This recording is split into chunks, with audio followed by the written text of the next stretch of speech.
तुम्हाला माहित आहे का भारतामध्ये किती प्रकारचे टॅक्स आकारले जातात? चला तर पाहूया या व्हिडिओमध्ये भारताची कर प्रणाली. तर पहा, जेवढे कर आकारले जातात त्याला 3 भागामध्ये विभागणी केलेली आहे.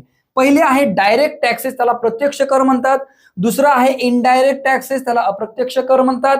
आणि त्यानंतर अदर टॅक्सेस आणि चार्जेस आपल्याला पाहिजे. तर अशा 3 भागामध्ये याचं डिवायडेशन करण्यात आलेलं आहे.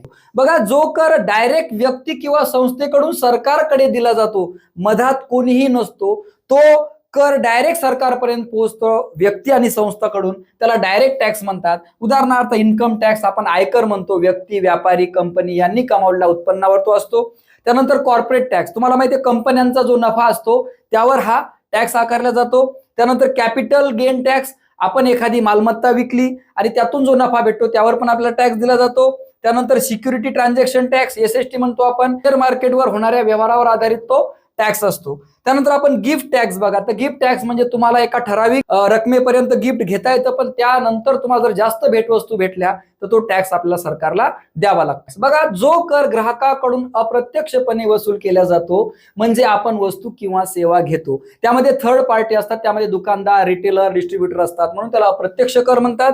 त्यातला सगळ्यात मोठा म्हणजे जीएसटी. बघा, बरेचसे कर एकत्र करून जीएसटी तयार करण्यात आला, म्हणजे सर्वात मोठा इनडायरेक्ट टॅक्स हा जीएसटी आहे. वस्तू आणि सेवा करावर तो लागला जातो. हा मुख्य अप्रत्यक्ष कर आहे. ज्यावेळेस परदेशातून काही वस्तू आयात केल्या जातात त्यावर जो टॅक्स आकारला जातो त्याला कस्टम ड्युटी म्हणतात. आणि महत्वाचं म्हणजे एक्साइज ड्युटी. बघा, देशात उत्पादित वस्तूवर मुख्यतः पेट्रोल, डिझेल, दारू यावर जो टॅक्स लागतो त्याला आपण एक्साइज ड्युटी असं म्हणतो. यामध्ये त्याचा समावेश केला जातो. आता महत्वाचा इनडायरेक्ट टॅक्स म्हणजे जीएसटी. बघा, त्याचे प्रकार कोणते? तर सी जीएसटी म्हणजे सेंट्रल जीएसटी, तो केंद्र सरकारकडे जातो. एस जीएसटी म्हणजे स्टेट जीएसटी, राज्य सरकारला मिळतो, तो अर्धा अर्धा डिस्ट्रीब्यूट केला जातो. त्यानंतर बघा, आय जीएसटी म्हणजे इंटिग्रेटेड जीएसटी, म्हणजे 2 राज्यामध्ये जर व्यवहार झाला तर त्यावेळेस आय जीएसटी आकारल्या जाते. आणि बघा, युटी जीएसटी म्हणजे काय? युनियन टेरिटरी, ज्या ठिकाणी केंद्रशासित प्रदेश असतो त्या ठिकाणी युटी जीएसटी आकारल्या जातो. तर मग आता पाहू इतर टॅक्सेस कोणते कोणते आहेत. सर्वात पहिले आहे स्टॅम्प ड्युटी. बघा, ज्यावेळेस आपण खरेदी विक्री करतो त्यावेळेस स्टॅम्प ड्युटी आकारल्या जाते. नंतर प्रॉपर्टी टॅक्स, नगर परिषद, ग्रामपंचायतला जो आपल्याला प्रॉपर्टी टॅक्स दिला जातो तो यामध्ये ऍड केलेला आहे. त्यानंतर प्रोफेशनल टॅक्स, आपण जर नोकरी करत असू त्यावर सुद्धा टॅक्स आकारला जातो.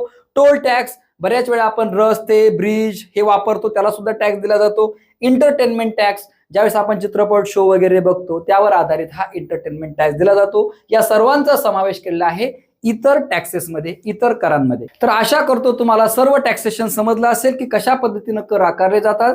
व्हिडिओ आवडला असेल तर प्रत्येक नागरिकापर्यंत पोहोचवणं तुमचं कर्तव्य आहे. जय हिंद, जय महाराष्ट्र.